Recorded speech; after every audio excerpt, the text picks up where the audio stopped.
Hey, yo, what's up, fools? It's Mike from the Chino brothers, and it's Thursday night, so I'm getting ready to start the podcast. I'm super excited because Danny Spanks is going to be on here tonight, and Chris Urbanik, 4 dudes just talking about dude stuff, bands, rock and roll, hip-hop. I hope y'all are excited because I'm super excited. All right, well, I got to start this show, so I better let you go.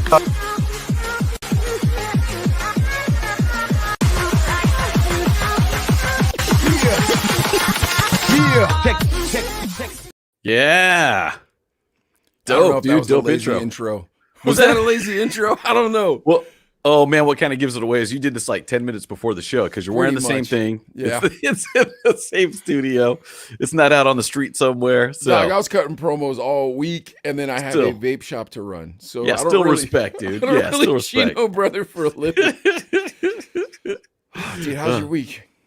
Going good, going really good. I'm excited for the show too because yes, we've obviously had Chris Urbanic before, and it's always a great time. Last time, and there's last time I felt like we just barely scratched the surface on his experiences, his club stuff, all those famous people he's talked about. Yep. And then the other guy, Danny Spanks. I've known the guy for a few years now.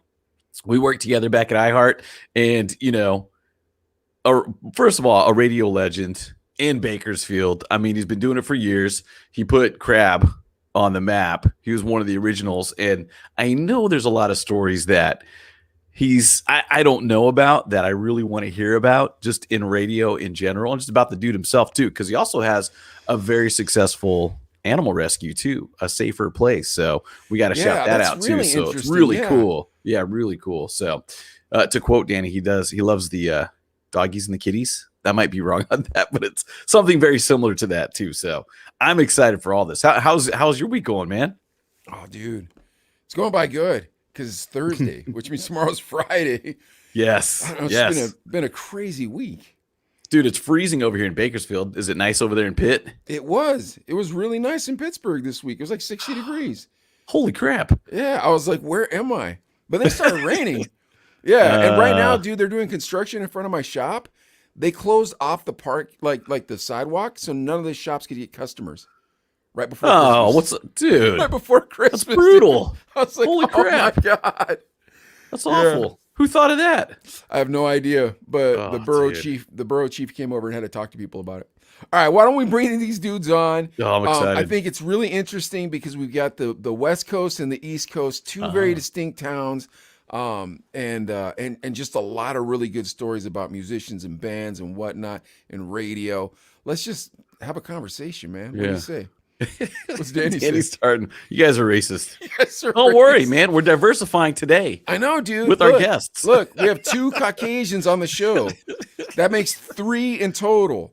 So, yes. Because Chris was on twice. But, true. True. All right, let's bring them on, ladies and gentlemen. Chris Urbanik and Danny Spanks. What's up, you guys? Welcome, gentlemen. Thanks for having us. Yeah, this is awesome, too. And this is, we've been doing this for, 10 months now? Yeah. Somewhere around there, too. And finally, we got Danny Spanks to commit to a night. Finally. That's nuts, dude. No one cares.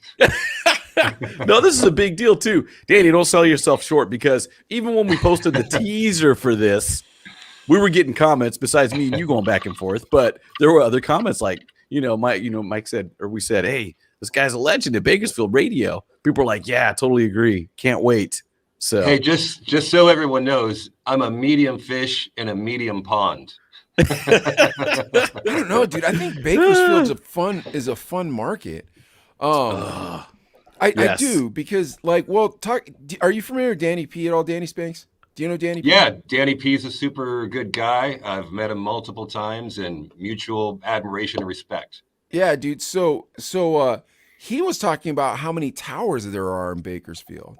And so in my mind, it's a smart person's market. Because if you want to stay in radio, if there's 30 towers, that means there's 30 stations. That means there's 30 people that are going to want a job. Yeah, I don't know what the stats are currently, but I remember there were statistics many years ago that basically showed that Bakersfield was the most competitive radio market in America, or at least one of them, because there were, I guess, transmitters per capita or something like that, or formats, but there's just a lot of diversity and a lot of things to choose from in Bakersfield. But you guys had like Huh. 3 top 40 stations at one time. Yeah. It's That is insane. Like, how do you sustain 3 top 40 stations?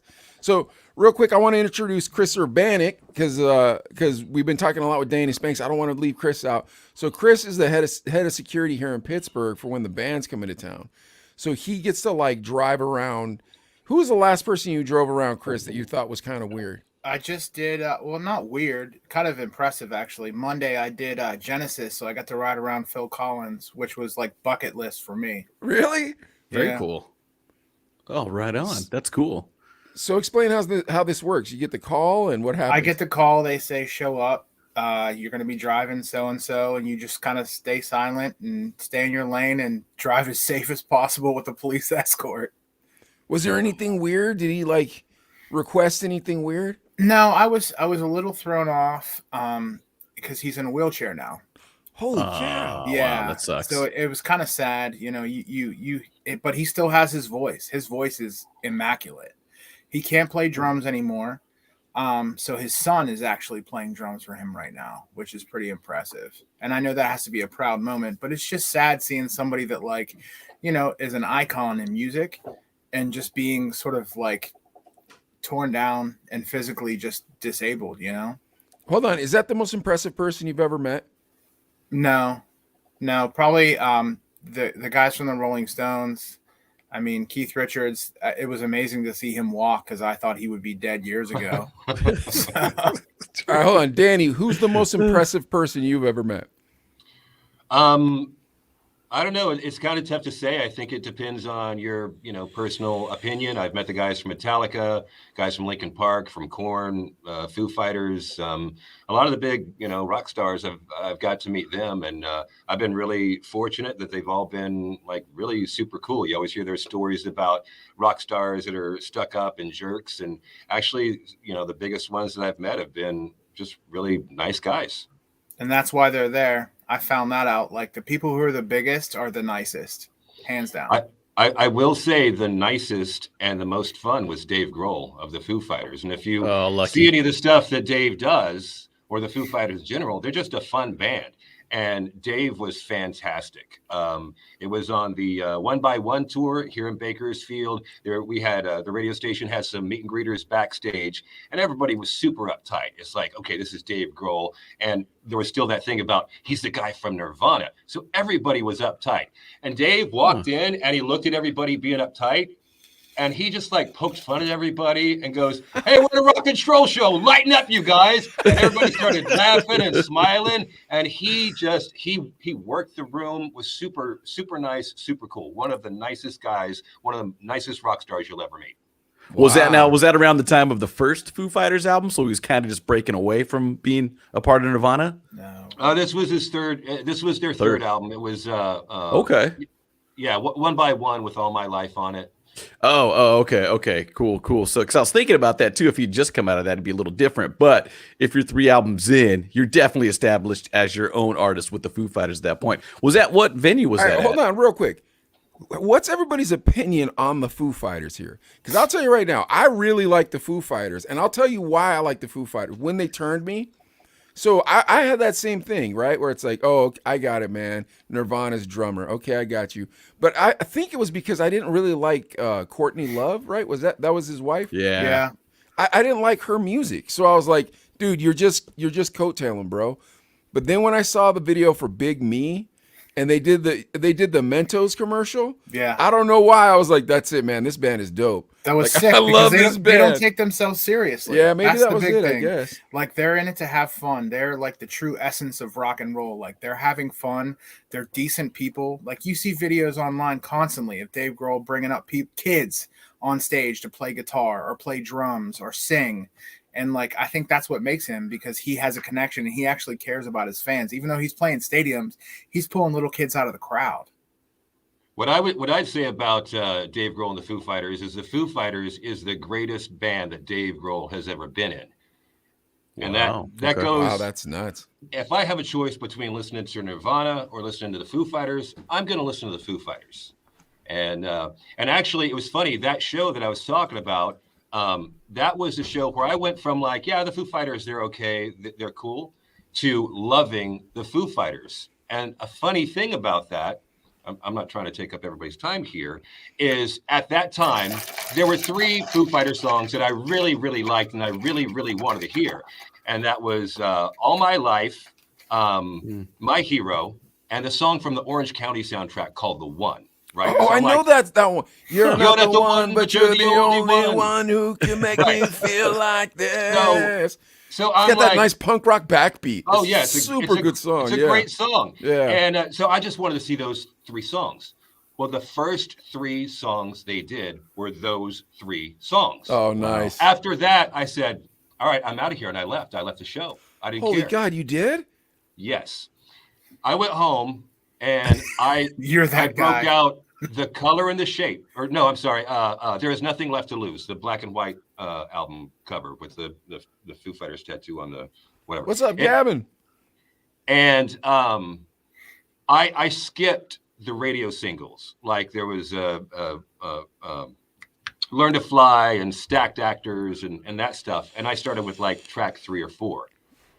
And those album tracks were so much better than the radio tracks. Oh, yeah. Give Me Stitches, Headwires, Aurora, MIA, Live in Skin. There were all these great album tracks from the Foo Fighters. And I'm like, oh my God, these guys are great. And then I went to the Color and the Shape and the same thing. I'm like, forget about My Hero or Everlong. I listen to the album tracks and I'm like, My Poor Brain is like my favorite Foo Fighters song. So I became a huge Foo Fighters fan after the fact, and I kick myself today that I didn't stay for that entire show. I've seen them many times since then, but anyway, that's how I became a Foo Fighters fan. And I'll shut up now.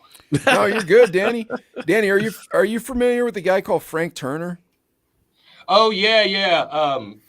He's had a couple of really, really good songs. Dude, I love that guy. That's my like. What song is that? It's I'm take me down to the English Channel, throw me in where the water is shallow, and then drag me on back to shore. You're a fanboy. Cause love is real and not different. As long as I got me a place to sleep, clothes on my back and shoes on my feet. Dude, so he wrote this song called The Road. And he made this music video for that song where he did 24 shows in 24 hours.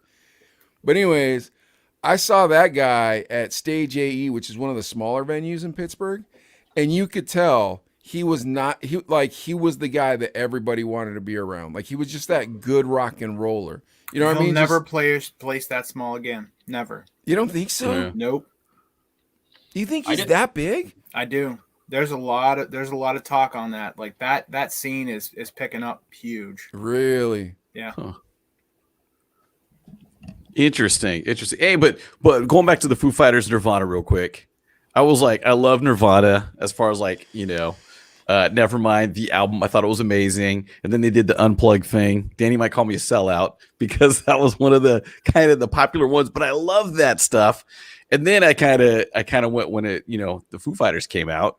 I'll admit I kind of didn't get it for a long time, and I've went back and I've listened to albums, and I don't know where the holdup is. I just felt like, but I will say this: I think Dave Grohl is cool as heck, like one of the coolest dudes. You always see the cool stuff he did. Dude, when he broke his leg, he was going out in the wheelchair doing shows, and you're thinking like, dude, that's dedication, that's respect. Did you see the video where he actually broke his leg?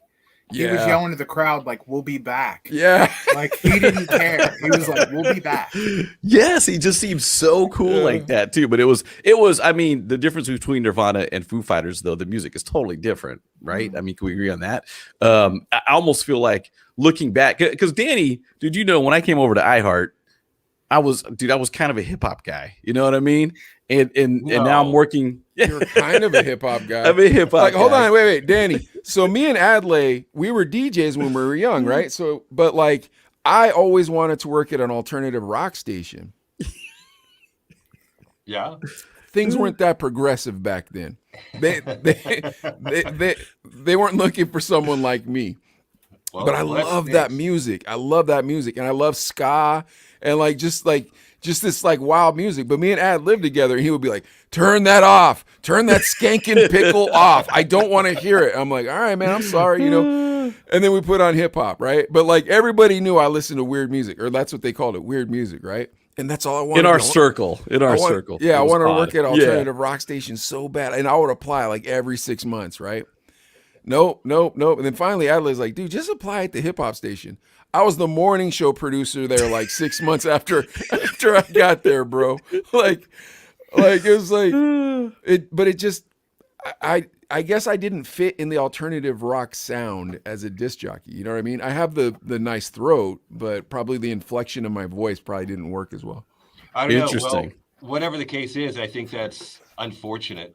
I hate to hear stuff like that because you're obviously a music guy, and if you're a music guy and you love music, I mean, that to me, that's all that really matters. It's like, like for example, like the teaser, the promo for this thing that Adelaide did, which is like completely ridiculous and over the Might top. put it together, but yeah, and exaggerated. I'm best known for the stuff I did on Crab, but on my new station, Classic Hits Q92.1 in Bakersfield. Have to do that. I mean, it's like this is the music I grew up with, and I absolutely love it. And it's nothing like what I played on Crab. This is stuff from the 60s, the 70s, the 80s that I absolutely love. And there's country stuff that I love. There's R&B that I love. There's hip hop that I love. There's just so many different things. So when you talk about loving, alternative music when you were growing up, and that's what you wanted to do, I wanted to be a top 40 guy. When I was growing up, I listened to top 40 radio. I wound up, I started at a soft rock oldie station. And then I started a top 40 station. And then I went to a rock station. And it's just, I started at a classical station. I started at a classical station, and I thought that I was going to be able to fall in love with classical music because I was around it so much. It didn't work. And I sucked at it. But I could do the voice, right? So here we go. You're listening to Classical KUAT, Tucson, Arizona. Coming up in the next hour, we have Shostakovich, Brahms, and Beethoven. The time's 11:30, and it's 63 degrees. Okay, we're going back to music through the night. Then I would check the numbers and all that other bull crap you had to do. You know what I mean? But neither here nor there. So Adlai, at the time, he lived in this apartment up the way, and him and all these fools that we used to party with, we were in a DJ crew together. They would call me and they'd be like, "Hey, Sketch," that was my radio name, Sketch. "Hey, Sketch, say this word in the next break," and they just throw some word that I'd have to say. It's like some Super Trooper stuff. Yeah, exactly. Throw me out. Bring me out. Yeah, that was so good. That was so good. But anyways, but Chris has never been in radio, so he can talk as much crap as he wants on any artist he feels like it, because he doesn't have to worry about it. Chris, who is the biggest D-bag you've ever had to work with? MGK, hands down. Machine Gun Kelly, hands down? Hands down. Holy cow. When he came to Altar Bar, he was just coming up. It was like a 700 cap room, nothing big, and he just thought he was the cat's meow. Like, he thought he was everything. He was down there smoking blunts in the green room. We're like, "You can't smoke in here, dude." He's like, "I'll do what I want." I'm like, "We're gonna shut down the show, bro." And then, of course, he's from Cleveland. We're from Pittsburgh, so that didn't go over well. So he came out with the Browns flag, flailing it. I'm like, geez. "You're gonna get hurt." We're rival towns. Pittsburgh and Cleveland hate each other. Yeah. It's the Rust Belt. So then halfway through his set, he's doing all this nutty stuff. He's jumping from the balcony out into the crowd. He's like asking girls to flash him, and like half the crowd is like under 16. Oh, geez. So like you can't do that. So halfway through his last song, he walks along the bar, which we told him not to do because it was a glass bar. So like it could shatter at any moment. He's jumping up and down, trying to be hyped, and he leans out into the crowd, and somebody touches his chain, and immediately he gets like, "Stop the music. Somebody touched my chain. I'll fight anybody who touched my chain." And all the guys from security just looked at him like, "You're going to get beat up and we're going to walk away." Really? Oh, yeah. Like, why are you trying to start fights? You're not that big, number one. He's still not even that big. Eminem destroyed him on all of that stuff. But now he's going. I found out the other day. Some kid was telling me he went punk rock. Apparently, like he's playing guitar at shows now. He was at the Pete where Pitt is, and he was playing like punk rock stuff. So like he's just in it for the money. He doesn't care about any of it. I'm not super familiar with that scene or with Machine Gun Kelly, but if I'm not mistaken, I mean, as you're talking about him making that transition to a different genre, Yeah. if I'm not mistaken, he was like talking smack about Slipknot or something like that. Yeah. There's some sort of rivalry between MGK and Slipknot. There's no rivalry. No, MGK is a clown. Yeah, Slipknot is legit, and I mean that's period. Yeah. It's like, dude, you are trying too hard. Knock it off. The only thing he has going for him now is he's dating Megan Fox. That's it. Punk rock got booed off the stage. Yeah, we covered that story. Remember, Mike? We talked about that. Yeah, that's right. That's right. But dude, I don't know if Megan Fox is still hot though. Is she? Yeah. Is she really? I kind of feel like she's got some city miles on her, dude. Yeah. I'm being honest, man. I'm not trying to be impolite. You know, all women are pretty, obviously, to their moms and their dads. But is she still pretty? I don't know if I'm feeling that one. I mean, that's still an accomplishment. I still don't understand why she's with him, because he's a rough looking guy. Like his teeth are messed up. Like he's Cleveland white trash. And it's rough seeing him now. So interesting. Now on the alternative station Crab over here, they do play that one song from Machine Gun Kelly. In New York City. Yeah, he plays it on a pink guitar. I wouldn't know. I haven't listened to that radio station since 2019. Really? Yeah, done with it, huh? Bakersfield gets real. Yeah, I was looking for a t-shirt, God. an old t-shirt. I couldn't find one. I guess I gave them all away too. I was like, man, dude, I can't listen to new music. Do you guys feel the same way? I think new music's like not all new music, but the music they play on the popular radio station sucks. I can't listen to it. Yeah, welcome to the club. Yeah, and alternative kind of took that turn of basically pop. A lot of it, not all of it, but a lot of it too. So when you're flipping between top 40 and like an alt station, there's a lot of similarities now, a lot. And it's like, and Danny, when you brought up Crab here in Bakersfield, it was a hard rock station, right? I mean, it was the hard stuff. Well, actually, this brings up something, and again, I go back to your exaggerated, teaser promo for, this, this event and this podcast. Where I did not start Crab. Okay. Oh shoot. Okay. I just want to make sure that's out there. Okay. Crab was started. He said he had the crabs, Adley. I don't know why. I don't know why he put that man on blast, man. Actually, real. No one needed to know that. So the original owners of Crab were Cliff and Pete, the managers of Metallica. Okay, they were the original owners of the radio station. First program director was another a greater Bakersfield radio legend named Chris Squires, Spidey. Ah, okay. And so there was another an original air staff. Some great people I would love to name drop or whatever, but I did not start Crab. Now, once I did arrive at Crab, yeah, as far as like the length of my tenure, I was there longer than anybody in the history of the radio station. So there's that. So, but I just wanted to make sure that I. Okay, now I can say this though: Crab and Danny Spanks were pretty much synonymous for a long time. Well, it's one of those things where if you stick around long enough, eventually that kind of happens. There are definitely many disc jockeys that came before me on Crab that would be considered iconic. The real Bruce Wayne, yeah, and Kelly are two examples of just jocks that have passionate followings and a lot of name recognition. Mike Bell from Hell. I mean, who could forget him? Shout out Mike. Yes. So So I was I think the thing is I was never better than any of those disc jockeys. It's just I lasted longer. So I'm that guy where it's like if you turn on that radio station and you hear his name, eventually it's like, oh yeah, it's like you just become synonymous with the radio station. So I don't think it was my talent. It was just a matter of being able to, hang in there for longer than everybody else. That was a lot of words for this man to try to be humble. All right, come on, Danny Spanks. Don't worry about that type of stuff. It doesn't matter. You want to know who I feel really sorry for? And I say this all the time. People who do sales jobs in the radio. And here's why. Because they all wanted to be disc jockeys, but their voices didn't sound nice. Well, there are some salespeople that would disagree with you about that, You think so? who want to do their own spots. Oh, I see where you're going there. Never mind. Never mind. I thought or you were coach going you the the other whole direction. way through Yeah, I thought producing you a guys were going commercial. the other direction. I thought he was going to say they truly have the passion for radio sales.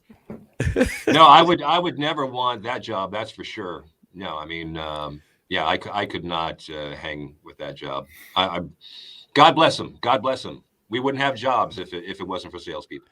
Yeah, well, that's true. God bless them as well. But they have bad voices and they can't deliver lines very well.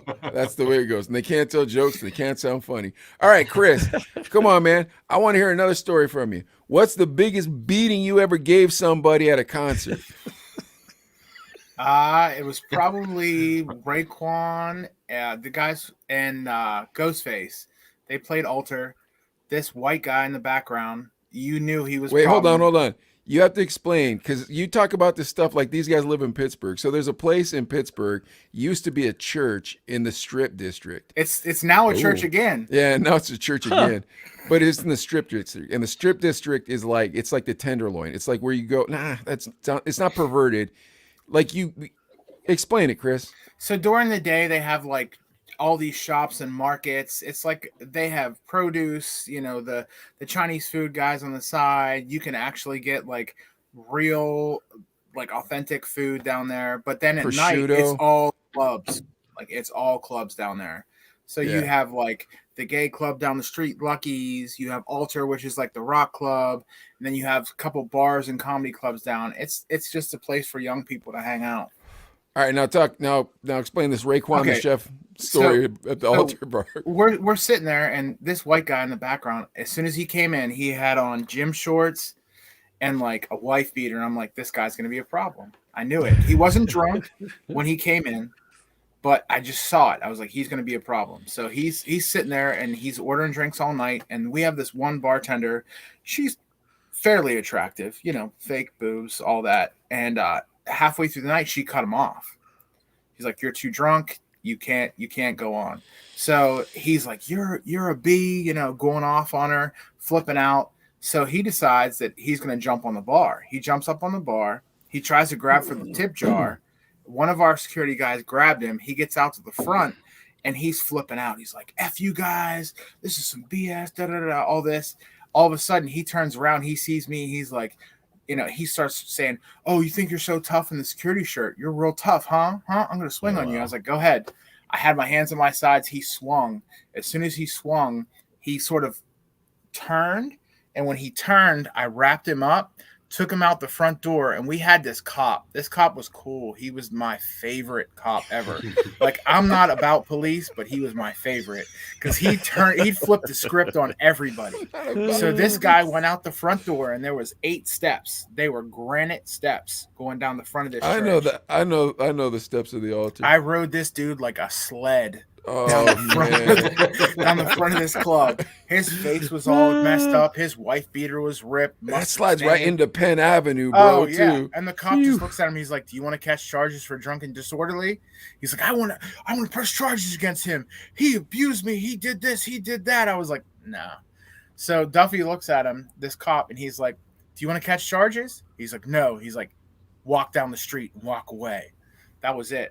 Guy walked away, nice. and I was done. I mean, his face was just shredded. Oh my god! In front of this. I felt so bad Why afterwards. did you do that to that man? Because he swung on me.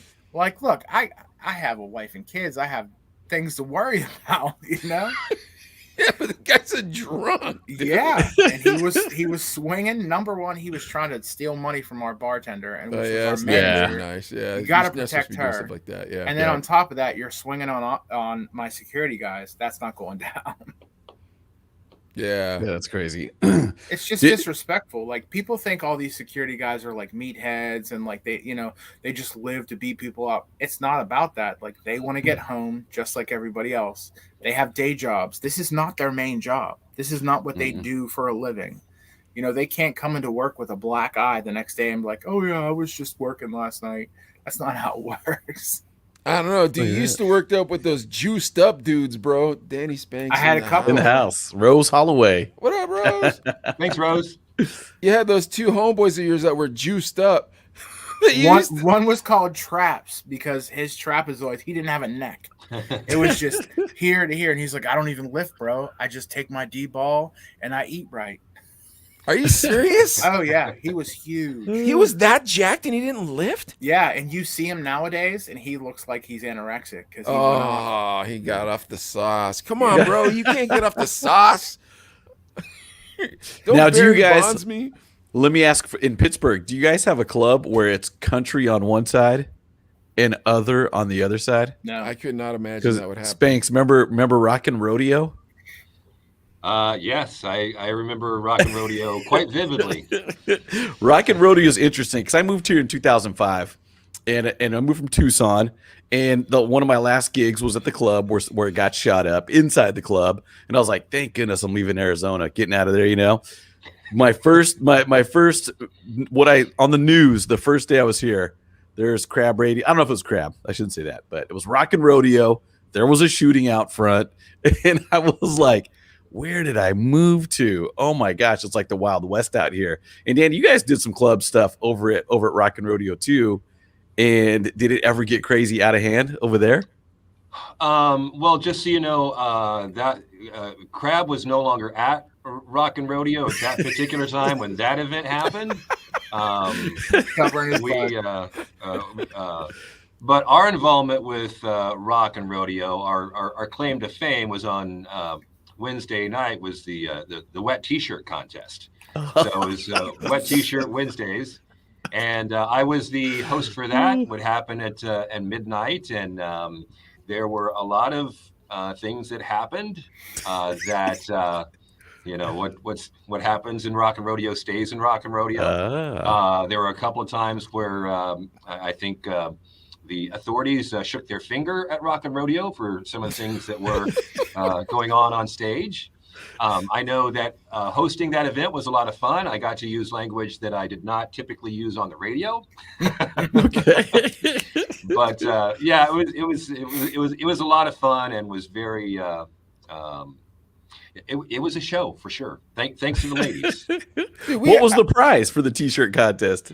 I think it was like $500 if you won. I think it was a nice prize. I think it was like $500 if I'm not That's a big mistaken. prize. Mike and I hosted the bikini contest, and the prize was $50. And we had to recruit. We had to recruit. It was so sad. Dude, I had to Come do on, a baby. wet T-shirt contest for Metro Stevie, dude. Yeah. And I had to recruit. I'm like, dude, I don't want to do this. I'm like going up to people, and it's like, that's my wife. Don't ask her to be in a wet T-shirt contest. Tequila Cowboy? is a new club bar in the North Shore. What about that, Chris? They have Tequila country Cowboy? stuff. They've had people stabbed there. at Remember- Tequila Cowboy? Yeah, it was like right before the pandemic hit, they had a stabbing out front of there, and they're like, it wasn't a Tequila Cowboy. It didn't happen there. I'm like, it happened there. Let's be real. It's a bunch of frat boys that like country, but also are into hip hop just because of the girls. Yeah, I mean, they have club nights there, but I have a boy that plays there like 3 or 4 times a month, and it's mostly country. It is okay. Because Rock and Rodeo was primarily country. Bakersfield's kind of a country town, wouldn't you say, Danny? For the most part, Kind of. it's a country town. How Yeah. does country work on the West Coast? Dude, it's Well- weird.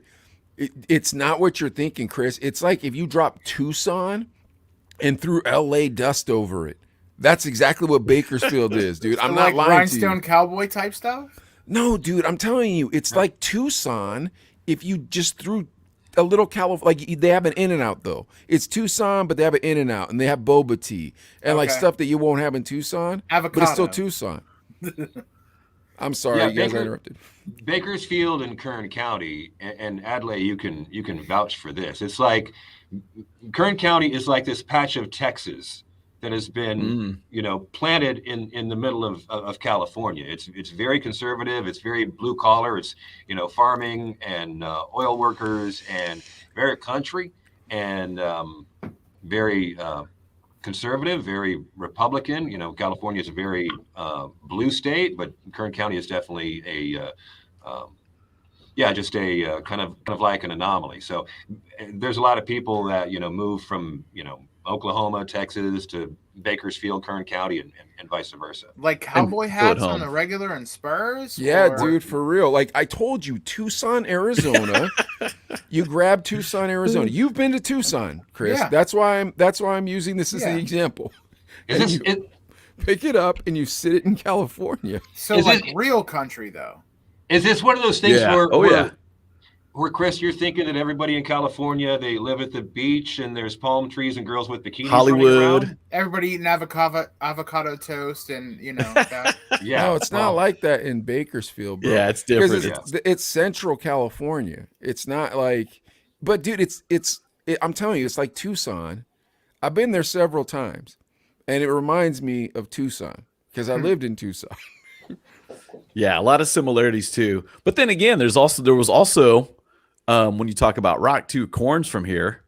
Yeah. So there was a lot of Danny, you were here in the 90s and 2000s, and I've done research on old rock bands. Was it Cradle of Thorns or whatever? Cradle of Filth. Yeah, there's some really good bands that came out of Bakersfield. Obviously, Korn seems like it's the biggest one. And then on the countryside, you had Merle Haggard, Buck Owens. I mean, these huge guys that were here called it home. Big. Yeah. Oh yeah. And then you had the Baker Boys on the hip hop side.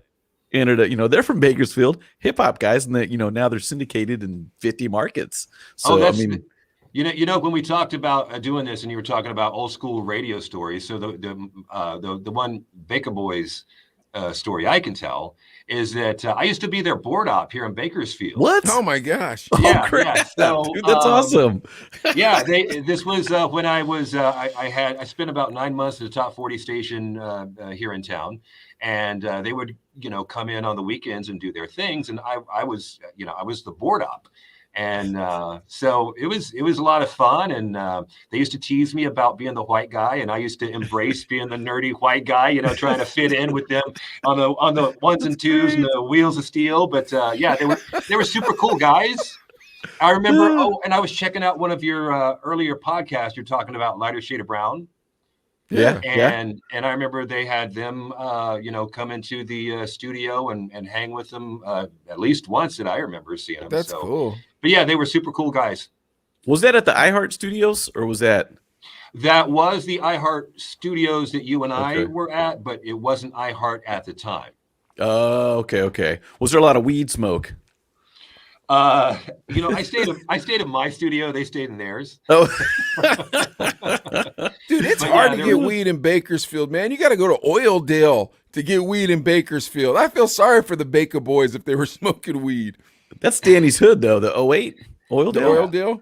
Yeah, I live north of the river. I do live in the 08. I don't know what that means. 933. It's the zip code. 93308 is Oildale. Yeah. So.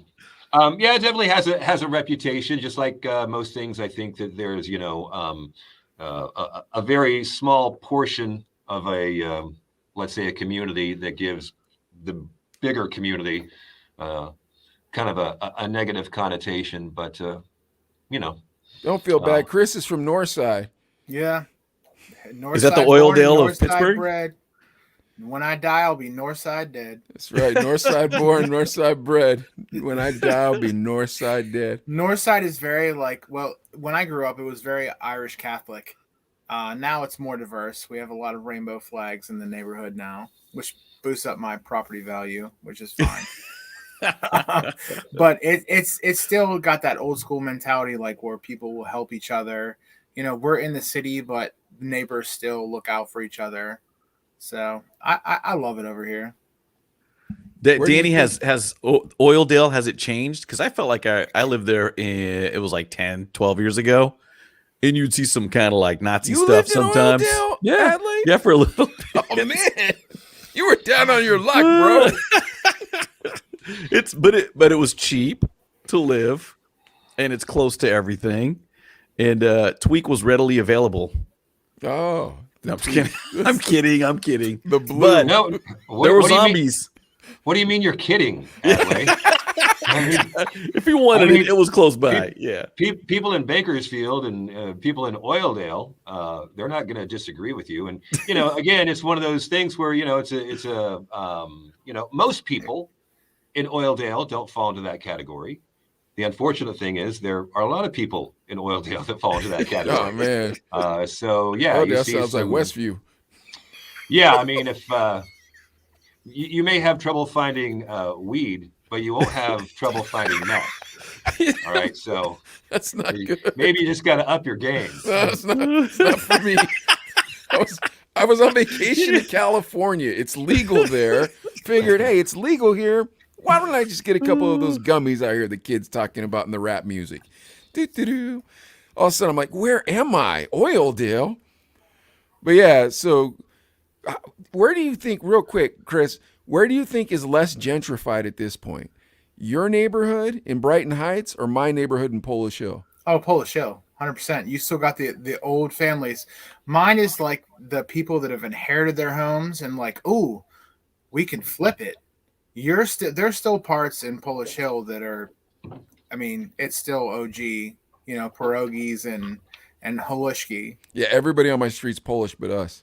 Yeah. Everybody. I mean, they're still holding on to those roots, which is great. Like, that's what Pittsburgh was built on. You had the Polish section, you had the Italian section, you had the German section, but a lot of those have gone away. But Polish Hill is still holding on pretty strong. Danny, you want to know something weird about Polish Hill? Huh. It's a punk rock neighborhood. Oh, 100%. So like when you Gooskies. when you see those movies about the East Coast with those like punk rock bars, yeah, that's Polish Hill. Our whole borough is just like Really? a punk rock neighborhood. Yeah. Well, Mike, do Goosey's, you remember the Rock Room. when I was in that band back early 2000s? We played Gooskies. That was one of the best shows ever That's a fun place. because they love that. They love hard music. They love anything on the fringe, and they're beer drinking great people. Yeah. Man, it's the Polish. Cool. Why don't we Yeah. get to the news, Adlai? Let's bring up some news, You guys see what wanna- everybody says. Oh, you guys want to jump to it? Let's Okay, do let's it. do it. Let's do it. All right, you guys. Hope you're ready for this. Welcoming all your comments too on this. Now, I think I'm going to start out with something light first, and because you guys love new music so much, we're going right to BTS. Chris, Danny, have you heard of BTS? Yes. That's one of my favorite K-pop. sandwiches. Good BTS. old What's a K-pop. BTS? What's a BTS sandwich? It's, bacon, tomato, and sausage, right? I thought it was salami. Oh, there you go. Yeah, salami. You guys are trying to get a heart attack. You're putting bacon and salami in a sandwich. That's fat kid stuff. Come on. Well, BTS is actually a K-pop band that all the kids love today.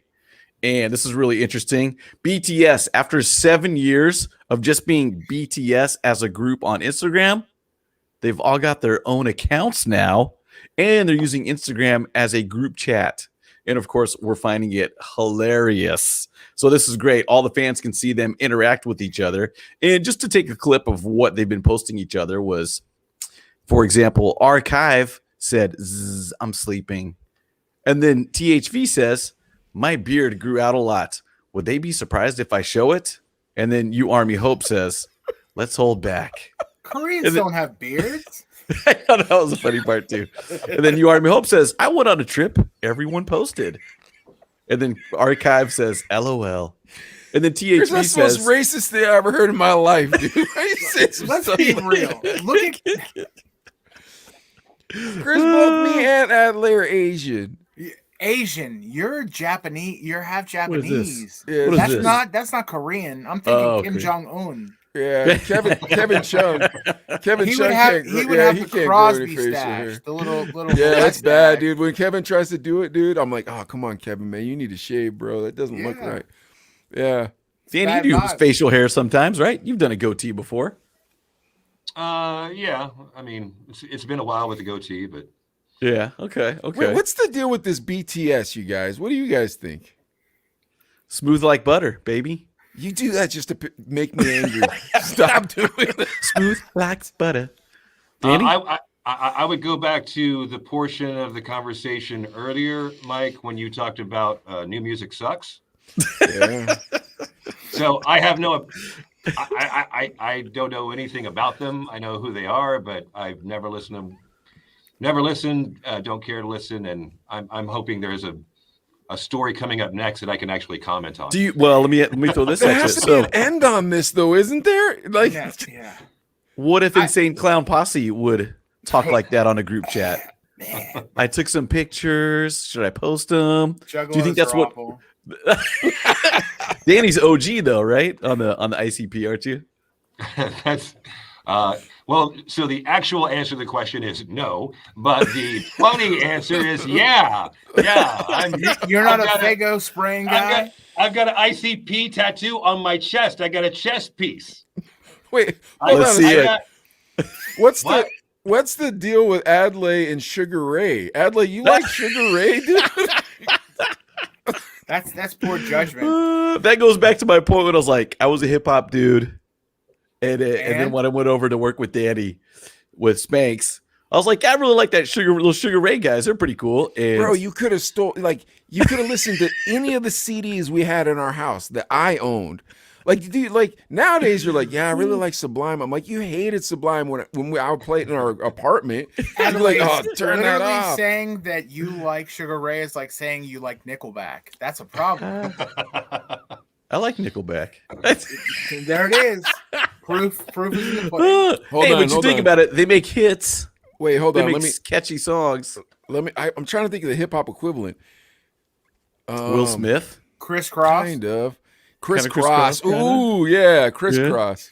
Because everybody knows them. Everybody will sing that song. Hammer was that guy that kind of got clowned too. Remember? Or what was that like one that dude? What about that one guy? Informer. Snow? No. Yeah, Snow. Yeah. Snow. That's Snow the product's the product. YouTube. That's the YouTube real. girl. That's the YouTube girl. Not Snow.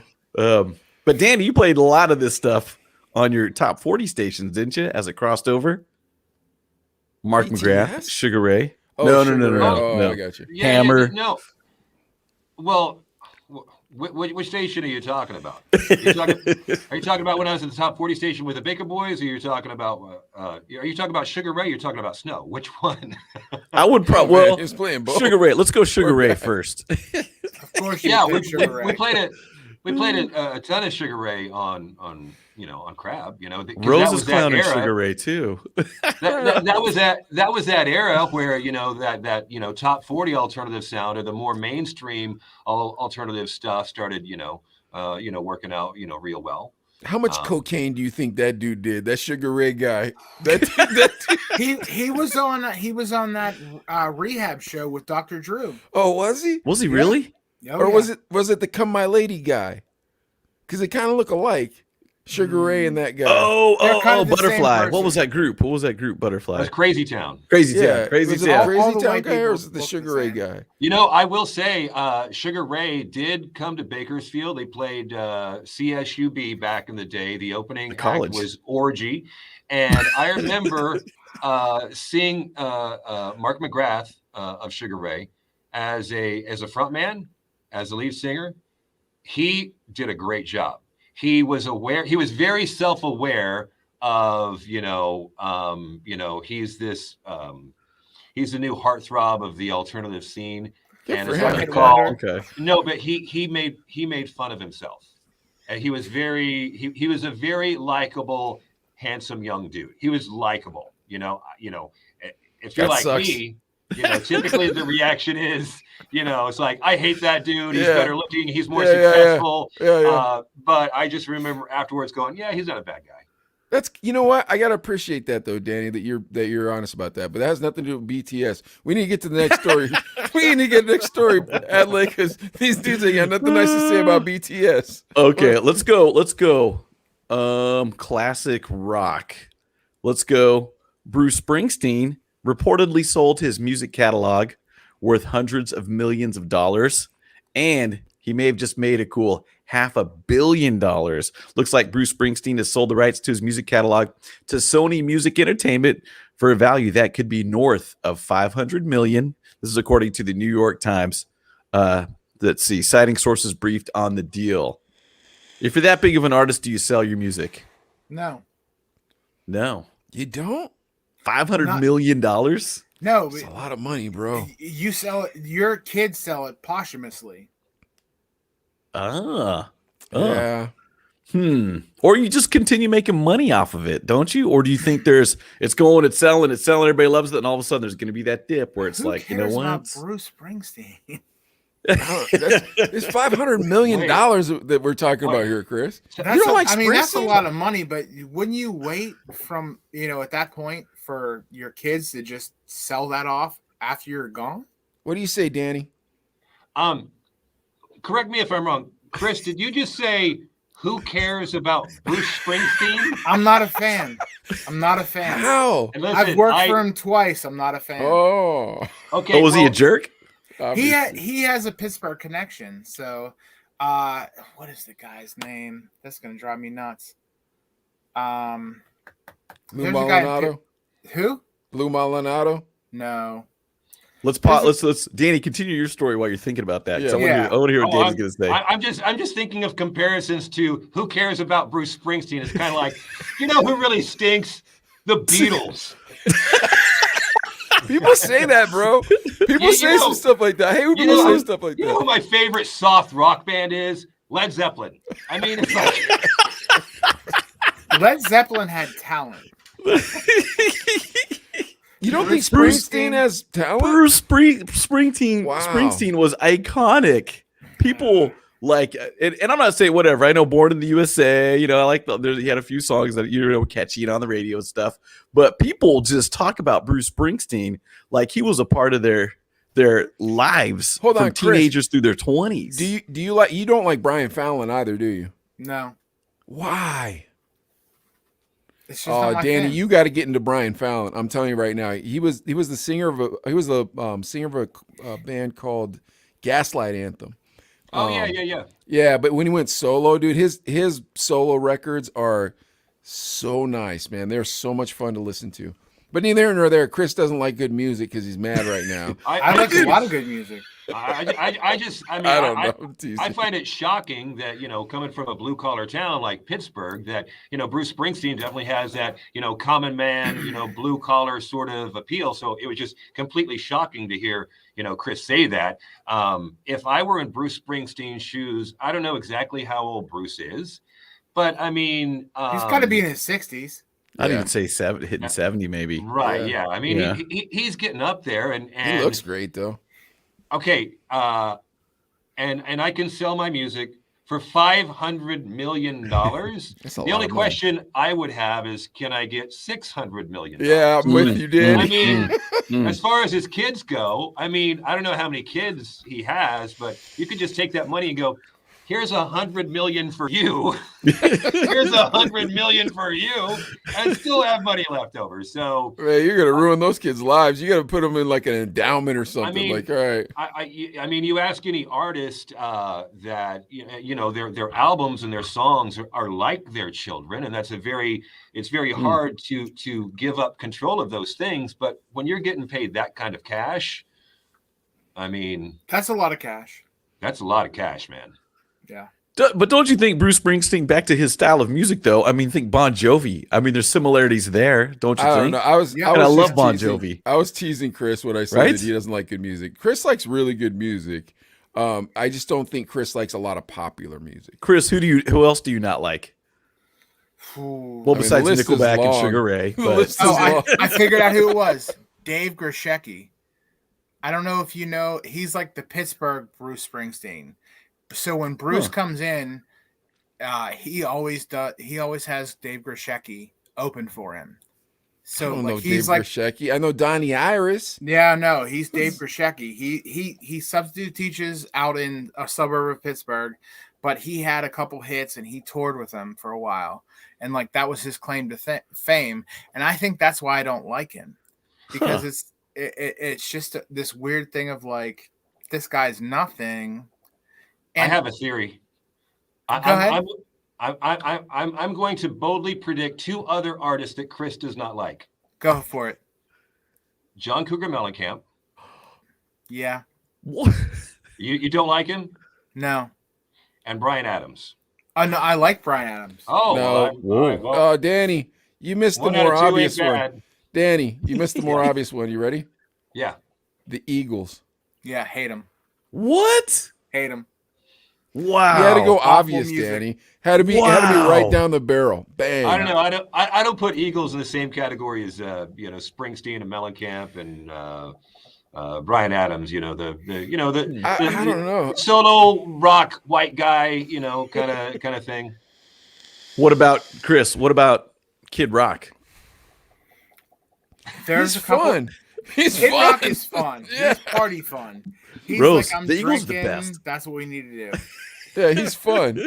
He's fun. And, okay. and he's I fun. respect him because Look at when he the came signs through and behind Chris's I know, head right right? there. So when he came through and he made sure that like all the venues he played, no beer was over like $4, and all the tickets were like $20 with no ticket fees. I respect that. Because a lot of these guys that come through, their tickets are like $300, $500 for nosebleeds, and beers are $14. Kid Rock wanted everybody to party. Good for Kid Rock. Was he talented though? In certain aspects, I think.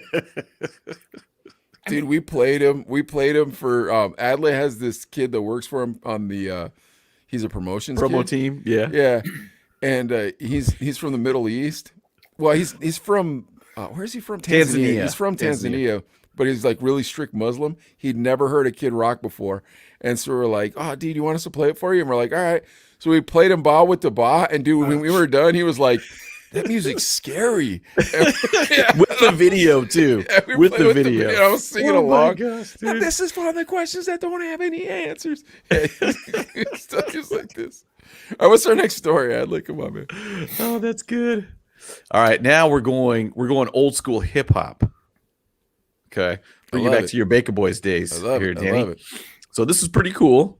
Snoop Dogg joins Eminem, J. Cole, Jay-Z, and more for Big Daddy Kane's Netflix documentary. Oh, it's gonna be sweet. I'm actually looking forward to that. Yeah, definitely. Yeah, this is really cool. So Big Daddy Kane has been diligently working on the film for months. In September, the Long Live the Kane MC revealed J. Cole would join Jay-Z, Eminem, Common, Dougie Fresh, and KRS-One in the documentary. Kane shared on Instagram a video of himself talking about Cole's impact on hip-hop culture and why he's so important. To quote him, "A lot of people out there right now are coming to people such as myself and many others, giving us our flowers and whatnot while we're still here. But listen, I want to give this young brother right here his flowers like on the real." So basically, Big Daddy Kane paying respect to some of these new artists too. Wow, that's Interesting nuts. to see. Danny, did the Baker Boys play some Big Daddy Kane? That might have been a little too early for That was them. way They're too 90s. early. Yeah, they play like Big Daddy Jay-Z, Kane's I the would late think. 80s. Yeah. Yeah, I don't know. Possibly, as an old school throwback. I don't know, dude. Big Daddy Kane was dope though. They had that versus Big Daddy Kane versus KRS-One. You didn't realize how many wow. hits Big Daddy Kane had. You're like, I didn't even know I liked Big Daddy Kane. Yeah, Like, yeah. But I think it's Everybody dope. samples him. Yeah, definitely. Mhm. But I think it's dope that they're doing a documentary on something that we don't already know. Yeah. Because like, how many Who Shot Tupacs do I have to watch? It's like, bro, I just want to watch some hip hop stuff, bro. And all you got is Who Shot Tupac or The Life of Biggie, bro. I've already seen it 1,000 times. I already knew what happened in NWA movie before it even came out. Like, I already knew. I know all of it. I don't know nothing about this Big Daddy Kane. You know what I mean? Yeah, this will be a great documentary too. And because Big Daddy Kane's, he was around even before like the LL Cool J's, the Run DMCs, and at their early start. I mean, he was that old school. He was like early Bismarcky on the same label. Yeah, as a him matter and of fact, Biz, so. they were in that crew together. I can't remember. Dang it, they were. It was Cold Chillin' Records, but I can't remember the name of the crew. Yeah, it's the Roxanne episode I talked about it. But Yeah, dang it. yeah, that sounds dope, man. So Glad what? they So have KRS-One in there. I think he's one of the best lyricists in the game ever. Have you ever met him? No. Really nice guy. That's bucket list. Really nice guy. Vanilla Ice. No. Not on, I didn't not meet on him there, either. Not on there. Not on He has a show on HGTV that my mom watches about flipping houses. We're good. Really? Seriously? Yeah. Wow, good for him. Jeez. He's trying everything. That's cool. That's funny. That's funny. Now, Yeah, Danny, you're look, hitting metal. Danny, I got a question for you. What documentary are we missing? No, any genre. A documentary that you're missing? Yeah. Yeah. What do we need? What do they need to make? Does it have to be music? Not necessarily. What do you got in mind? Well, so I'll give you two answers. Number one, the most recent documentary I watched was Tina, about Tina Turner. I watched that last week. okay. I thought that was kind of that cool. sounds dope. Yeah. I haven't seen Get Back from the Beatles yet. I definitely want to see that. And as far as an overall conspiracy thing, documentary thing, it relates to the social network. It's The Social Experiment. Yeah, On Netflix? Is that the one you're talking about? Yeah, where they're talking about Facebook and all that. Right. Yeah. Yeah, I think it's called The Oh. Social Experiment. Yeah. I saw that, so- man. You watch that, that freaks you out. It makes me never want to go on Facebook again. I bought a different phone because of that. I was like, nah, I'm good. I'm Yeah, not trying to I look at my just phone no more. Yeah, I remember watching that for maybe some confirmation bias, and it was definitely biased. And there was one line in particular in that documentary that I'm like, yep, that's what I was afraid one of those experts were going to say. And yeah, it's a little bit scary. So Yeah. I think that a lot of that. There's a lot of things online that I think are really dangerous to a lot of people. To little girls specifically. I have a daughter, Danny, and she don't have a cell phone. Her brother, he's 12, my son Nehemiah, he doesn't have a cell phone either. He has a watch that he can call me on. But I don't want my kids having cell phones. Nope. Well, I definitely think, and there's definitely been a lot of reporting about the effect of social media on children. But I think there should be an equal concern at the way social media is affecting adults. Absolutely, 100%. Because I feel like our brains are still the same muscle. You know what I mean? It's like, it's not like we just stopped learning because we got to a certain age. And I don't think our brains were adapted for this type of technology and this dopamine hit that people get from this. So, Chris, yeah. now, Chris, would you watch a Bruce Springsteen documentary? No, but for Mike, on Mike's behalf, and this is just a throwback, I watched a documentary a little bit ago called Pick It Up. It was about the ska in the 90s. It was unbelievable. What did you see it on? What was it on? I bought it on Amazon. It was like Dude, you're a $1.99. sucker. I don't like spending that kind of money. I $1.99. bootleg, son. Look, I'm gonna buy it for you, and you're gonna watch Nah, it. don't do none of that It foolishness. made me feel I'll find it so on YouTube good. for free. It made Really? me feel so good about my childhood and my teenage years with the whole ska era and just the positivity with ska music. Yeah, it was fun. Yeah, it was always a good time. It was a party. Nobody was fighting. Nobody was mosh pitting. Like, nobody was hitting anybody. It was all love. It was all skanking. Yeah. All right, Adley, what we got for our Very next cool. story? Come on, man. All right. What do Our we got? final story of the evening, ladies and gentlemen. This is a little bit more serious, but it's a big story here. Holly Madison, you guys know her she's had a couple reality shows. She started out as a Playboy bunny. She talks about her first traumatic experience spending the night with Hugh Hefner, saying he was pushed on top of me. Now, Holly Madison, she's getting candid about what it really was like being one of Hugh Hefner's many girlfriends. The former Playboy bunny, she appeared on Power, Hugh Hefner, a podcast where she recalled being invited to spend a night out with the magazine publisher. And according to the 41-year-old, she was hoping to be invited to live in the Playboy mansion because one of Hefner's girlfriends had recently left. She says, quote, I didn't really know what went on with him sexually, she claims. Quote, I knew there must be something and I was prepared for that. I wasn't prepared for what would eventually happen. They started out at the club, then went back to the mansion, and it goes on. I wasn't necessarily expecting to have sex that night, she said. I thought it'd be more of a first date. even though obviously it's not a very traditional first date. I thought it would be more the type of thing where I saw what happened, saw what was going on. If I wasn't comfortable with it, I wouldn't have to do anything that I could make my decision on whether I wanted to come back for date number 2 or not. Well, things progressed and she ended up hooking up with you, and she was saying it was very uncomfortable. Dude, do you want to take us on the side and show the picture of her? Let's see. Let me pull this up here so you guys can see her real quick. And just so you know who she is. And I felt like, didn't she do a thing in Vegas for a while? I don't know. Show her with Hugh though. So that way you can see the age difference. See her in the middle. Can you guys see her in the middle there? Oh, can you blow that up? Let me see if I can. I don't know if I can. Let's see if I double click on it maybe, but it's not letting me double click. But you can tell Hugh is probably 90 there. And she's probably 25. The one on the left or the right? She's on the left. She's the one on the left. She's the one on the left. So, and kind of my question too is, all right, put us back in 4.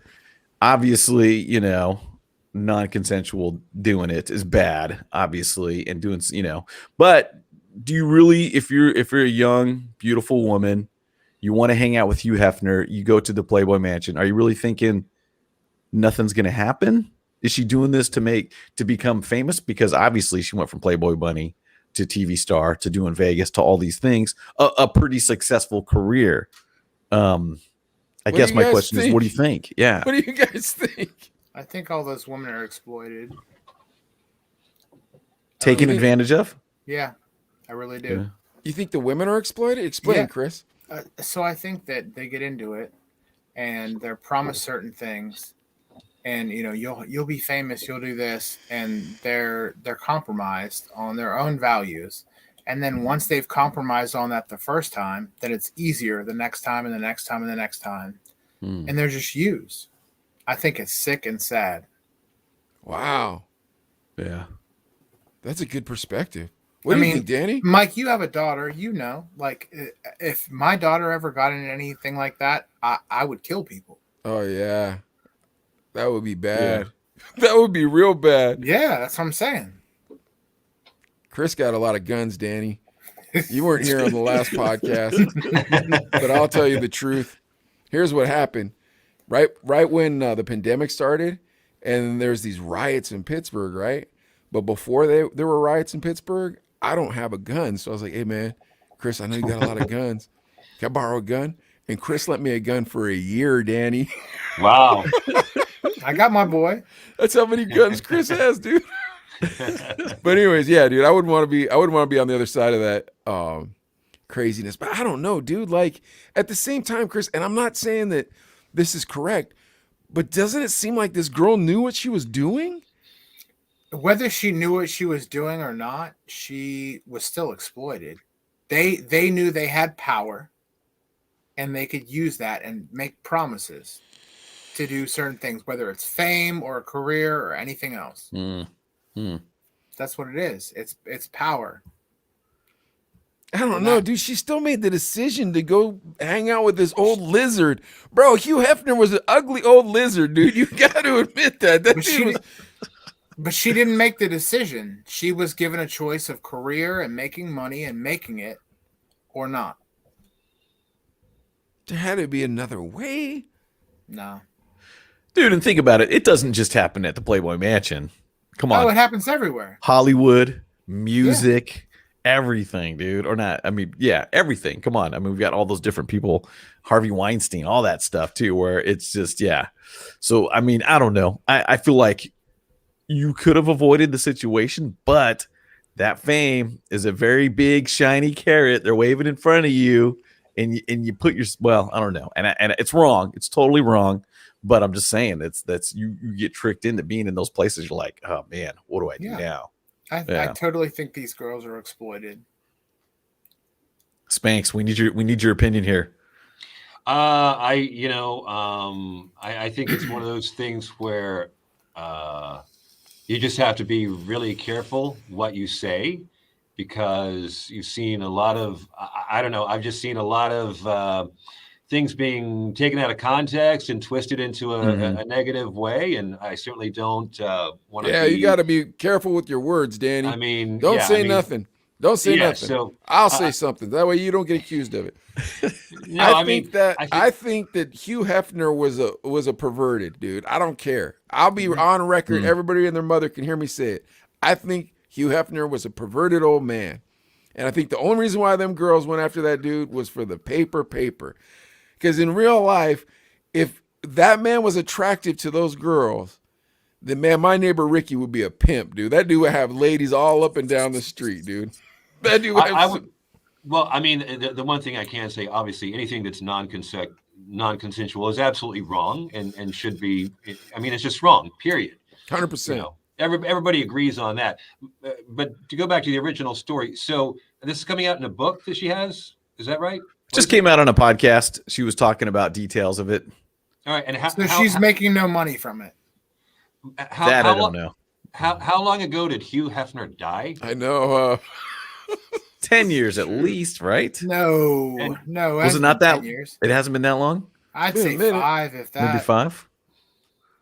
It's been a minute. And how long ago did she leave the Playboy Mansion? At least 20. Whoa. That's because she's 41 right now, so she's probably in her 20s. Yeah. Several years. Maybe 15. I don't know. I just think if I were her and I would have gone through that, I probably would have spoke up sooner, me personally. Yeah. That's true. Yeah. Interesting. Oh, yeah, but yeah, that's bro, I just heard think the some main crazy thing is be stuff careful. about, I don't know. Seriously. I've heard some crazy stuff about Hefner, bro. I'm not gonna lie. Now, obviously, it was like on weird podcasts and stuff, so I can't, solidify everything I've heard about Hefner.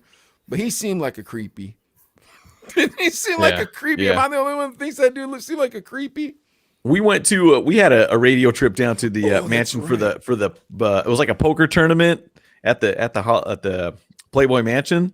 Adley So went to the Playboy. Yeah, so we Mansion. went and stuff, and it was weird. I will say that, but there was famous people in this poker tournament, playing poker, and girls, they weren't naked, but they had the body paint on pretty much. So they were walking around, and they had the grotto, that kind of cave by the pool and stuff.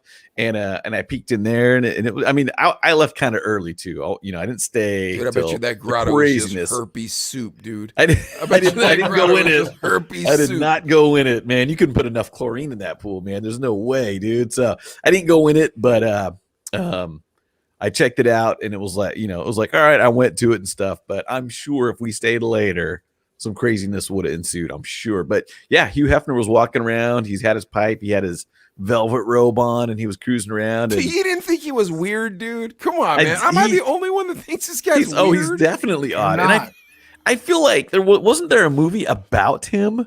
Yeah. There was, right? And he'd gotten kind of rejected by women, and that was kind of like how it turned out. He kind of said, like he kept getting rejected, and so then he made this magazine, and then started the mansion, and it was like kind of a poker hall and all this stuff, and you could be a Playboy bunny. It started out this whole thing, and it was kind of his way as kind of almost like getting back at women. It sounded like so. Really? Yeah. I can't, man. I've never heard this story before. It was like the 80s or 90s when this movie came out. It was way back, and I'm sure it was a random, like, I guess it's on, I'll watch it. And I was like, oh my gosh. Yeah. I don't know, dude. That just sounds like an anti-pornography movie that they're trying to hustle on you to make this man sound horrible. I just thought he was a creepy. Yeah. Well, I mean, you think about it. You think about it, and so his whole life, he made a lot of money, and he was just surrounded by beautiful naked women. I think that's the word for that is genius, Mike.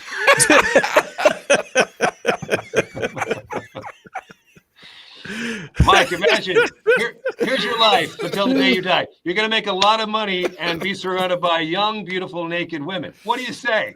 The problem is, Danny, I'm being honest. Like, I'm married and whatnot, but even if if somehow my wife passed away and I had to find a new lady, bro, I wouldn't want to have I don't need those kind of headaches. When I was 20, yeah, that sounds great. But if I'm 67, still trying to pretend somebody give me that Viagra. But that's the thing with Hef is like he got on that ride early. So I mean, it's not like he was, you or me. It's like, look, I got my girl. I'm going to stick with her. I don't need that stuff. But if we go back to when we were, I don't know, in our 20s, 23 or something like that, yeah. It was like, you're 20 years old or 25 or whatever. For the next 75 years, here's the deal. You're going to make a lot of money and hang out with beautiful naked women. What do you say? Yeah, I'm going to sign that. Yeah. Danny, I'm not disagreeing with you to a certain extent. But at the same time, you, me, and Adlai were radio broadcasters in our 20s. So we had our fair share of being able to find ladies. You know what I mean? Like, it wasn't that hard to find ladies. And dude, I just don't want to be that weird old guy ever. And dude, Hef definitely was, man. He needed to bow out at like 56, like James Bond or something. I won't disagree with that. What say you, Chris? I mean, what say you, Chris? He was creepy. I mean, 100%. He's a creeper. He's the mayor of Cooperstown. That's it. Like anybody that old around young people, nah. Yeah, it's weird, isn't it? Yeah. Yeah. Okay, well, we got to move on to the next topic, can we? Yeah, that was our last story. Well, I want Danny to see what's behind me. I don't know if you even noticed. Oh my goodness, the fantasy football trophy. It's been sitting there. I forgot. That definitely should not be in your house this year. Dude, Urbanic, we play fantasy football, and Danny's in charge of Why don't you bring it up here and bring it next to the camera so we can get a nice peek at it? Yeah, he's in charge. Danny's in charge of the fantasy football team. Well, you're in charge of a few of them, but the radio one in Bakersfield. And I've won it. My first year I played back in 13, 14, whatever that was. And then this last year I won. Yeah, you're a two-time winner. I'm a two-time winner. DJ Selk, I believe, is a two-time winner. Randy might be. He might be. It might be. Yeah, he's looking close this year. But I'm dead last this year. So, oh man, dead last. So my team just is trash. I'll be swinging by to pick up that trophy soon. Who's your quarterback, Adelaide? Dak Prescott. So it's hit or miss. Yeah. Saquon Barkley has been my running back, and he's been hit or miss. He was my keeper in Jones my league, was and my then I league. have Mahomes, and he's trash. Oh, dude. Yeah, dude, he's hit or miss. Danny's doing good this year, though, huh? Spanks, you're doing good this year. Yeah, playoffs. Last year I did really, really bad. I was in. I'm in 9 leagues, and you were in 9 leagues. Jesus. Yeah. Wait, how do you have time to do that? And we didn't get to your nonprofit either. That's the next thing I wanted to talk about. So how do you have time to be in 9? You're not married, I'm assuming, Danny, correct? We're not married. We've been together for, I don't know, 15, 14 years. You got kids? We do not have kids. I have kids. She has a grandson. I'm just trying to figure out how you have all this free time to do all this crap, man. I ain't got no time for no 9 football leagues and all this. Now, tell us about this nonprofit for the animals. A Safer Place Animal Rescue here in Bakersfield, California, Kern County. Myself and Sheila and Casey, the 3 of us, we rescue puppy dogs and kitty cats in need. How we go about doing that, it's different. Sometimes it's dogs that we encounter on the streets. Sometimes it's people hitting us up and informing us about a situation where an animal needs rescue. Sometimes it's owner surrenders. Sometimes it's saving animals from being euthanized in our local shelters. So there's a lot of different areas where animals need help here in Bakersfield, and Sheila and Casey and myself do what we can to try to help. Now, do you find them homes? Also, do you find them adoptive homes? Yes, absolutely. We do our best to find them.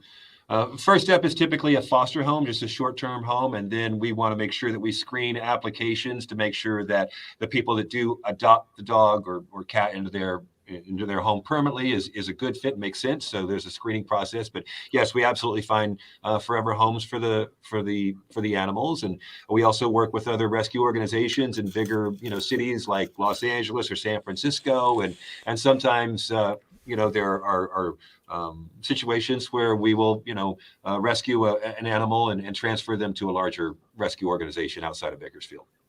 Wow, that's cool, man. Yeah, very cool. How many animals have you rescued, you think, over the span of Safer Place? a lot.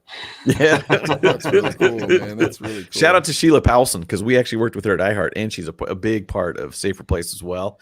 And there was actually a time, I was going to say that one time where you actually cleared the shelter, right? Or what oh my gosh, what is it called? Like it was. Well, you're putting me. Why can't I remember? It's the Kern. I don't know. Kern. Oh, I don't. It's going to come to me in a few minutes. Okay. But anyway, it's an annual event in which animal shelters pledge not to euthanize. Well, there's a couple different things. One is that animal shelters pledge not to euthanize any animals on a particular day, and there's also many times adoption events where the idea and the concept is to get as many dogs and cats adopted as possible, and to clear the shelter so that the shelter is absolutely empty. And there's been a couple of situations. My involvement here in Bakersfield has been with the county animal shelter on Fruitvale, and there's been a couple times where they've been successful in that endeavor, and so I volunteer there as well. Very cool. Shout out to Nick, right? He's over there, right? Now, what got you involved with that, Danny? What made you start like really being passionate about animals? There were a couple different factors, several different factors. One of them was, as Adlai mentioned, Sheila Powelson was our coworker, and she was involved in a Safer Place Animal Rescue even before I was. So she definitely played a role, seeing the good that she was doing in Bakersfield and Kern County. My girlfriend Nancy, she was volunteering at the county animal shelter, and I saw the difference that she was making, and I went in and I looked inside the county animal shelter and saw these amazing dogs that were homeless and needed to find homes and were at risk of being euthanized. That definitely had an impact on me.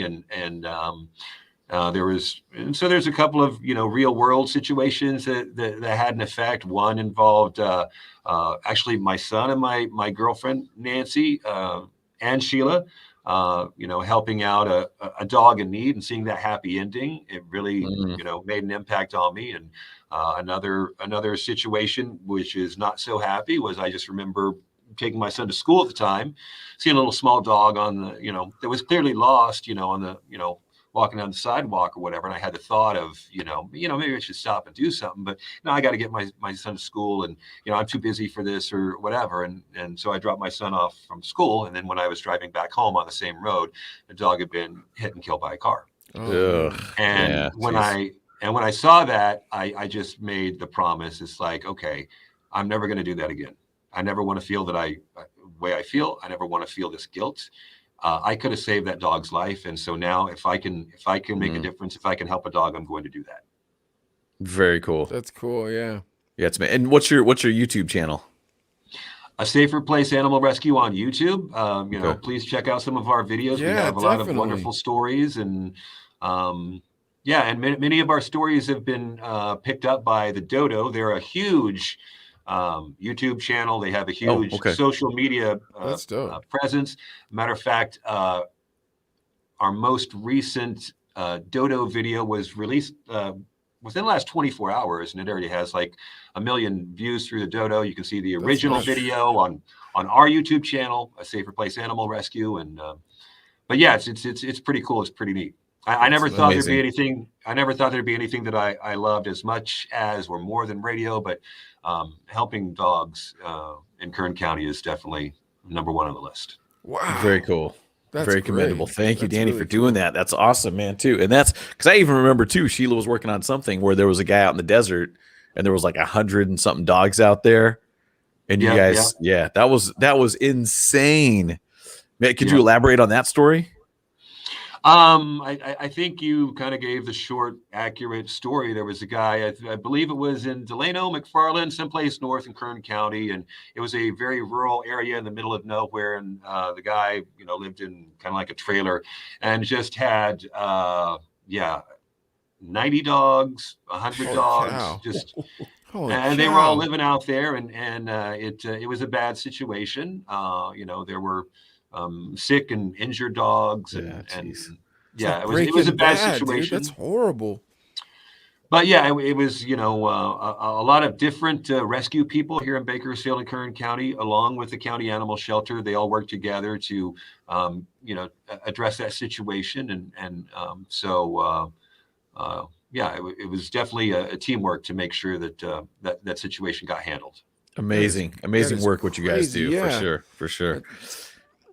And Mike, I do have one last thing I want to ask him. What's that? I was just thinking, so a guy that knows nothing about music, what are your 3 have to give him bands? What are 3 bands? So it's like if I rolled up and was like, man, I don't know what good music is. Oh yeah. Can you help me out? Yeah. So what 3 artists do I listen to or bands? Yeah. So when Moose was on the air a couple weeks ago, he was like, I really like The Weeknd, but my favorite rapper is Drake. And I just couldn't help it. And I started screaming, Moose, you have terrible taste in music. And I just couldn't stop making fun of it. I just rattled and rattled and rattled. And then Adley was like, all right, then give him 3 artists. And I was like, all right. So yeah, Danny, if there was a kid and they're like, I want to know what good music sounds like. Yeah, give us 3 artists. That's like, for a disc jockey or for a music geek, that's like an impossible question. I know, that's why answer. So what I will do is I will just go to what I know, and I'll just go to. We'll just start with my 2 favorites, my favorite band and my favorite artist. So my favorite band would be Kiss. Well, the hottest band in the world. All right. Nice. That's my favorite band. And my favorite artist would be God's gift to rock and roll, Billy Idol. There's his tattoo right there. When he came to Bakersfield, he signed my arm, and I got it tattooed to prove that I was the awesome. Billy Idol fan in Bakersfield. So I'll go with Kiss and Billy Idol, 2 of my favorites. And for a third band, let's see, we'd have to do, those are both, kind of rock, so we'd have to go in a different direction. You know what? Why not go with somebody that's had an incredible career and incredible, incredible songs. God, let's just go with Elton John. Oh, nice. Yeah. Okay. Very cool. Yeah, that's awesome. Well, thanks for being on the show, dude. That was a really good show. Urbanic dropped out. He said his computer died. He texted me. Oh. That's what I kind of figured. I was like, I will circle back real quick. The documentary I was thinking of, The Social Dilemma. That's it. The social dilemma. Yeah, dude, it freaks you out, Adley. You watch that show, your kid's never getting a phone. It freaks you out. Dude. He has a phone, but I'd have to take it away too. Yeah, I'm telling you, you gotta watch that. You're gonna freak out. Yeah. All right, you guys. Thanks for watching. Follow us on YouTube, Instagram, Facebook, TikTok, all that stuff, and we'll see you later. Boop.